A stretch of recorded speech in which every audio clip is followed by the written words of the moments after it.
జాగృతి అధ్యక్షురాలు కవిత చేపట్టిన ఈ ధర్నా కార్యక్రమాన్ని ఇప్పటికే నాశనం చేయడానికి తను ఎక్కడైతే నివాసం ఉంటున్న ఒక ఇంటి దగ్గర పోలీసు వాళ్ళు వచ్చి హౌస్ అరెస్ట్ చేసినారు.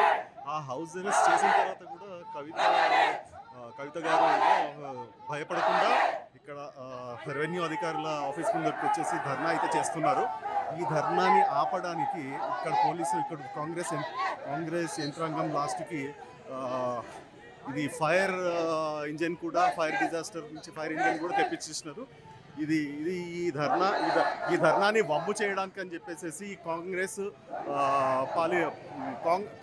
ఇది కుట్రపూరితమైన చర్య చేస్తోంది. ఇక్కడ చూస్తున్నారు కదా, ఇప్పటికే ఒక 3-4 పోలీస్ వెహికల్స్, ఎందుకంటే అరెస్ట్ చేసి తీసుకుపోవాలి అని చెప్పేసి ముందస్తుగానే వీళ్ళు ఆలోచించి దీన్ని ప్లాన్ చేసి దీన్ని చేయాలని చెప్పేసి ఈ దీక్షని, ఈ ధర్నాని విఘ్నం చేయాలని చెప్పేసి పాడు చేయాలని చెప్పి చూస్తున్నారు.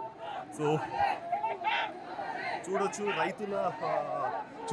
రైతుల భూముల కోసం అని చెప్పేసి కవిత గారు ఏదైతే దీక్ష చేపడుతున్నారో ఆ దీక్షను వమ్ము చేయడానికి అని చెప్పేసి ఇక్కడ కాంగ్రెస్ యంత్రాంగం చూస్తున్నారు కదా, పోలీస్ వాళ్ళు కూడా ఇంత ప్లాన్ చేస్తూ ఉన్నారు.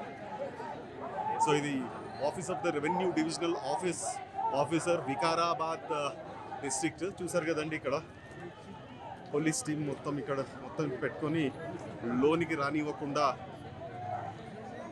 డిక్టేటర్షిప్ నడుస్తూ ఉన్నట్టుంది కాంగ్రెస్ పాలనలో.